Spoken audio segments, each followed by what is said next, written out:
If you don't want to be treated like carrion, then you need to start thinking of yourself as something else. Once you can find your emotional sweet spot, you get into a kind of place that's limitless, where your perspective shifts and you look at life as it is instead of how you've been brainwashed to think it is.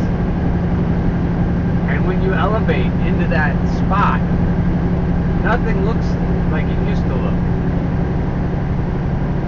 And the way you've thought about yourself, the way you've been treated, the way you've treated yourself, looks ridiculous. You can't believe it. Why did I ever think that way about myself? And why did I ever let other people think that way about me? I just let it go. I just let everything pass. And now it just seems ridiculous to live life that way. No, I don't want to be treated like carrion. I don't want the vultures circling around. Because you know, with psychopaths, with these gaslighters we've been talking about, they are extremely attracted to people that can be manipulated. They love that. They love controlling things. So they circle the sky looking for people who are easy to control. It's just amazing how much they need us. But not me anymore. I'm done with it. I can see I'm spectacular and I deserve spectacular treatment, even if I'm the only one treating me, which is fine. I do a good job taking care of myself. And as I send out that energy, that spectacular energy, the universe notices. People who can see me notice, people who talk to me. But it seems as though everyone else does too.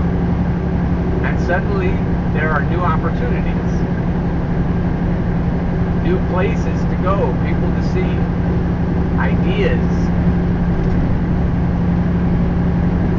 thoughts to think. It's incredible.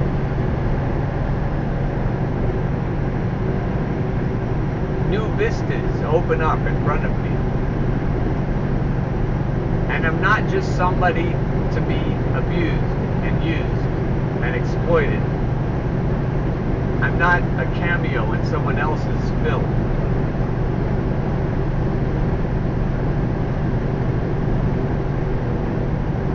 It's my damn movie. I get to decide who's in it. I get to decide the script and the plot. And for good or ill, it's mine. Now, I'm not going to become a vulture and circle around looking for people to be in my movie. But I think that the environment I create around myself will attract people and situations and opportunities. And we'll find going forward that we have a lot of fun. It's funny when you look at life with that filter, it looks different, no matter what the weather is.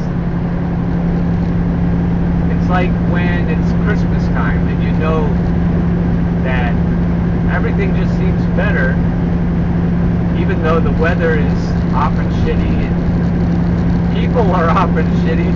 I think about all of the songs and games and happiness with my own kids and with my siblings growing up. I remember all the fun, and I just associate that. And when I look at life through my rose-colored glasses,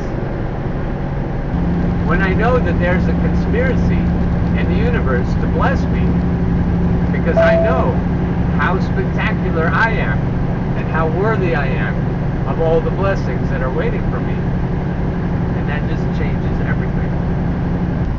So this is how you get yourself to stop allowing other people to treat you like carrion.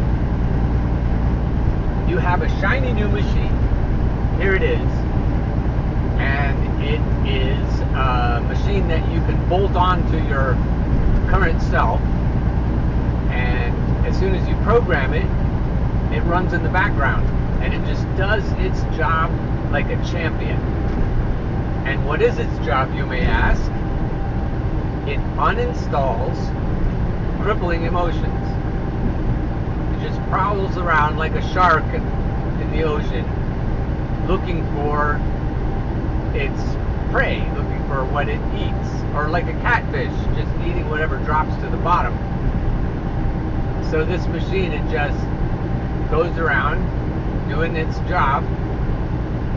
It detects crippling emotions like anxiety and depression, and it turns them off. It disables them, or sweeps them up, or sucks them out, and you're left without them. So this is how you program your new machine. You notice when you don't feel like doing something. Hey, I don't feel like doing that. Say it's losing weight, or say it's working out, and you're about to start doing something, a new habit that you intend to keep forever. But at the moment you say, I don't feel like that right now. I'll do it later. I'll start next week. I don't feel like it. And the feelings that you're feeling are not neutral. They're probably some kind of dread or fear or worry. And then you have those feelings as opposed to an absence of feelings. You have something there. And your new machine detects those feelings and eradicates them. Turns them off and then throws them away. All you really have to do to make it work is to pay attention for a while when those feelings are there blocking you from doing something that you feel like doing. Or even thinking a thought you feel like thinking. Sometimes you'll change the subject in your mind because you don't have the right emotions for it. I don't feel like thinking that. I don't feel like thinking about that right now. And why? Because there's some crippling emotion in the way.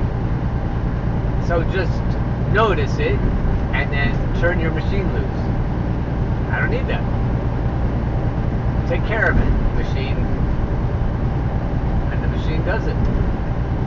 Ships you out. And it may, I don't know if they come in quantities, but it may take a while to suck it all out and completely get rid of it. So just keep at it. Just keep noticing your feelings. And unlike some people, I'm not saying just do it anyway. Diet anyway. Work out anyway. You can do it like that. That's the tough it out way. It works. You definitely can make it work. But how much better if you just have the feelings, or the absence of feelings, required to undertake any undertaking. So what is this shiny new machine called? Let's call it an emotion sucker. Picture a turkey baster, and you just squeeze the bulb and then suck it up and throw it away. And you just keep after it until you're in the emotional state you need to be. That intersection back there where Highway 222 merges with the turnpike, or the other way around, 222 southbound, where it intersects with the 76 westbound. People are always trying to crowd over because the light doesn't last very long. So they'll get in the right lane and they'll try to crowd in to the turn lane that goes to 222 south. And as they do that, they just bully and force their way in. When they could just wait their turn, wait a couple times for the light to change, like the people who don't bully their way in. And this, not a garbage truck, but a truck that hauls the, I guess it's a garbage truck, it hauls trash bins, could back up to them and tilt them on and then tilt them off. And he just came up and he was going to force his way in, and I didn't let him in, and he's back behind me somewhere. And as I was thinking about it, as I was thinking about my life, I realized that I've been bullied my whole life. When I was a little kid, I figured out, there were various bullies that I had to conquer. I didn't stay bullied. Each time I rose to the occasion and did the thing I needed to do to stand up for myself. So it was like, instead of feeling defeated my whole life, I had opportunities throughout my whole life, probably like everyone else. Whether you rise to the occasion or not, everybody has opportunities to deal with bullies. I suppose we all need that. And what I'm talking about, being treated like carrion, you have to systematically rise up and not allow yourself to be treated badly. And that's where the emotion sucker comes in. Because if you are plagued with crippling emotions, then you will cave in. And the vultures, the bullies, the gaslighting sociopaths and psychopaths, they'll be able to tell that you are prey. Like vultures, they don't pick on everyone, they just pick on carrion. And so you have to make sure you don't exude that scent. And if you have your emotion sucker ready to just systematically move those out of the way and then discard them, you won't be perceived as prey. The gaslighters I've been talking about are not only predators, they're parasites. They steal energy. They take things in the form of emotional content that don't belong to them. Whether they're physical or metaphysical, they're trying to rob you of your power so that they can control you. So they get something out of it. In a way, they're just stealing your energy wholesale and using it for themselves. At least it feels like that. And when you are losing something, I don't know how it feels exactly, but I have a feeling they feel as though they are gaining something from you.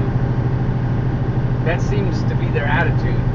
Their smirky faces, their oh-so-punchable faces look like that when they take something that belongs to you and they make it difficult for you to function at your full capacity. So how do you feel about that, Dad? How do you feel about these parasites? And the answer is, I don't want to feel any particular way. I don't feel any particular way when I'm on my game. I just let the emotions get sucked away until I don't feel them anymore. The only way to neutralize them is to not feel any particular way about their attempts to diminish you. And then we look at them the way the heroes of yesterday's movies looked at their nemesis. You would just be my bitch. You better get out of the way. I own you. There isn't anything else you can do to me. I'm done. I don't know if you saw that woodchuck running across the road, or beaver or something. Or maybe a really big otter. Otter, go back and look at it. You knew I was going to say that.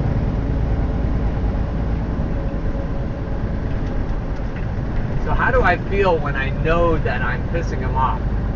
And I feel that resistance, that annoyance when they keep throwing things at me to try to throw me off my game so I have an off day. I feel great about it. When I'm pissing them off, all of those gaslighters, and there are lots of them, then I'm doing it right. So perhaps we don't need any power today. Maybe we've stored all that we can use. If that's the case, then perhaps there is excess power available for us. The spindicator seems to say so.